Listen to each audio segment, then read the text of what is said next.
আসসালামু আলাইকুম। এখন দেখবেন সংবাদ শিরোনাম। নির্বাচন কমিশনের দ্বিতীয় দিনের মতো চলছে আপিল কার্যক্রম। 10 জানুয়ারি থেকে নিষ্পত্তি। পোস্টাল ভোটের জন্য 15,33,000-এর বেশি আবেদন। জামায়াত নেতৃত্বাধীন জোটে আসন কমছে এনসিপির। 30 থেকে নেমে দাঁড়াতে পারে 10-এর নিচে। বাদ পড়তে পারেন কয়েকজন শীর্ষ নেতাও। উৎসবমুখর পরিবেশে জগন্নাথ বিশ্ববিদ্যালয়ে চলছে কেন্দ্রীয় শিক্ষার্থী সংসদ নির্বাচন। কঠোর নিরাপত্তায় প্রথমবার ভোট দিয়ে ছাত্রছাত্রীদের উচ্ছ্বাস। দেশের উত্তর ও দক্ষিণ পশ্চিমাঞ্চলে হাড় কাঁপানো শীত। মৌসুমের সর্বনিম্ন তাপমাত্রা রেকর্ড রাজশাহীতে 7 ডিগ্রি সেলসিয়াস। এতক্ষণ দেখছিলেন সংবাদ শিরোনাম, এখন দেখবেন বিস্তারিত। ত্রয়োদশ জাতীয় সংসদ নির্বাচনে প্রার্থিতা ফিরে পেতে আপিল কার্যক্রমের দ্বিতীয় দিন আজ। রিটার্নিং কর্মকর্তাদের সিদ্ধান্তের বিরুদ্ধে আবেদন করছেন প্রার্থীরা। একই সাথে বিভিন্ন আপত্তির নিষ্পত্তি হচ্ছে। আপিলের প্রথম দিন গতকাল ইসিতে 42টি আবেদন জমা পড়ে। ছোটখাটো তথ্য সংশোধনের জন্য প্রার্থীদের সময় দেওয়া হচ্ছে। আগামী 9 জানুয়ারি পর্যন্ত আপিল আবেদন গ্রহণ করা হবে। 10 থেকে 18 জানুয়ারি পর্যন্ত আপিলগুলো নিষ্পত্তি করবে কমিশন। প্রার্থিতা প্রত্যাহারের শেষ সময় নির্ধারণ করা হয়েছে 20 জানুয়ারি। মনোনয়নপত্র যাচাই বাছাই শেষে সংশ্লিষ্ট রিটার্নিং কর্মকর্তারা মোট 723 জন প্রার্থীর মনোনয়ন বাতিল করেছেন। এতে বৈধ প্রার্থীর সংখ্যা দাঁড়িয়েছে 1842 জন। আমি কর দিয়েছি এবং 2টা অর্থ বছরের করের যে অনৈতিকভাবে খামখেয়ালিপূর্ণভাবে অনেক বেশি কর ধার্য করা হয়েছে, তার জন্য আমি আপিল করেছি। That is pending for disposal. আপিলের যে বিষয়টা হচ্ছে, আমার প্রার্থীকে একটি ফৌজদারি মামলায় তাকে অভিযুক্ত দেখানো হয়েছে। 33টি আপিল করা হয়েছে এখন পর্যন্ত আজকে দ্বিতীয় দিনে কমিশনে, এবং সব মিলিয়ে সর্বমোট সংখ্যাটা হচ্ছে 75। অর্থাৎ গতকালকে থেকে আজকে পর্যন্ত, আজকের এই সময় পর্যন্ত মোট আপিলের সংখ্যা 75টি। এবং সেভাবেই আসলে সময়ের সাথে পাল্লা দিয়ে সময় যত বাড়ছে সেই সাথে আপিলের সংখ্যাও বাড়ছে। এবং আপিলকারীদের আগমনে আসলে এই যে নিচে যে বুথ স্থাপন করা হয়েছে, যে 10টি অঞ্চল ভিত্তিক বুথ এবং সেই সাথে একটি কেন্দ্রীয় বুথ, সেখানে কিন্তু আসলে আমরা দেখতে পাচ্ছি যে দুপুর হওয়ার সাথে সাথে যত আসলে এই দিনটা সকালে যতটা না আসলে একটু কর্মব্যস্ততা কম ছিল, তার চাইতে এখন আসলে আমরা দেখেছি যে অনেকটাই কর্মব্যস্ততা প্রত্যেকটি বুথেই। এবং সেটি আমরা দেখতে পাচ্ছি যে প্রতিটি বুথেই আসলে যে সকল প্রার্থীরা যেই অঞ্চলে যেই আসনে এবং তার আসনটি যেই অঞ্চলের মধ্যে পড়েছে, তারা সেই অঞ্চলের জন্য যে বুথটি নির্ধারিত করা হয়েছে সেখানে যাচ্ছেন। মোট 10টি বুথ এখানে খুলনা, রাজশাহী, রংপুর, চট্টগ্রাম। জামায়াতের সাথে জোটবদ্ধ হওয়ার সময় প্রাথমিকভাবে 30টি আসনের ব্যাপারে সমঝোতা হয়েছিল এনসিপির, কিন্তু চূড়ান্ত সিদ্ধান্তে তা নেমে আসছে 10-এর নিচে। এতে বাদ পড়তে যাচ্ছেন এনসিপির বেশ কয়েকজন আলোচিত নেতা।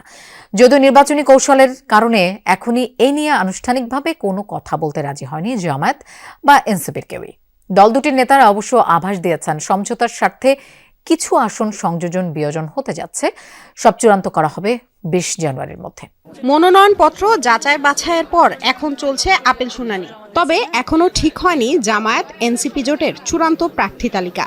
ঠিক কত আসনে এনসিপিকে ছাড় দেওয়া হচ্ছে তা নিয়ে এখনো দ্বিধান্বিত দলটির প্রার্থীরা, তাই পুরোপুরি মনোযোগ দিতে পারছেন না নির্বাচনী কাজে। এ নিয়ে এখনই আনুষ্ঠানিকভাবে কথা বলতে রাজি নন জামায়াত এনসিপির নেতারা। তবে জামায়াত চায় জনভিত্তি ও জনপ্রিয়তা আছে এমন প্রার্থীদের চূড়ান্ত তালিকায় রাখতে। এই শর্তের বেড়াজালে কমে যেতে পারে এনসিপিকে প্রাথমিকভাবে ছাড় দেয়া 30 আসন। বাদ পড়তে পারেন এনসিপির অনেক শীর্ষ নেতা, যা নিয়ে ফের উত্তাল হতে পারে দলটির অন্দরমহলে। জগন্নাথ বিশ্ববিদ্যালয় কেন্দ্রীয় শিক্ষার্থী সংসদ নির্বাচনের ভোট গ্রহণ চলছে। সকাল 9টায় শুরু হওয়া ভোটাভুটি চলবে বিকেল 3টা পর্যন্ত। সকালে কঠোর নজরদারির মধ্যে দিয়ে ক্যাম্পাসে প্রবেশ করেন শিক্ষক, কর্মকর্তা, কর্মচারীরা। বেলা গড়ানোর সাথে সাথে বাড়ছে ভোটার উপস্থিতিও। প্রথমবার ভোট দিতে পেরে উচ্ছ্বসিত শিক্ষার্থীরা। সার্বিক নিরাপত্তায় তারা সন্তোষ প্রকাশ করেন। বিশ্ববিদ্যালয়ের কেন্দ্রীয় সংসদের 21টি পদে 157 জন, একমাত্র ছাত্রী হলের সংসদের 13টি পদে 33 জন সহ মোট 34টি পদের বিপরীতে 190 জন লড়ছেন। নির্বাচনে মোট ভোটার 16,665 জন। মোট 4টি প্যানেলে প্রার্থীরা অংশ নিচ্ছেন। এছাড়া স্বতন্ত্রভাবেও নির্বাচনে বেশ কয়েকজন প্রার্থী অংশ নিয়েছেন। নির্বাচনে ভিপি পদে লড়ছেন 12 জন, জিএস পদে 9 জন এবং এজিএস পদে লড়ছেন 8 জন প্রার্থী। আমাদের যোগসু নির্বাচন হলো, এটা হচ্ছে আমাদের ছাত্রছাত্রীদের অধিকার আন্দোলনের অধিকার আদায়ের একটা প্ল্যাটফর্ম, যাই হোক আমরা খুবই খুশি। আজকে ভোটের সুযোগ পেয়ে আমরা খুবই এক্সাইটেড।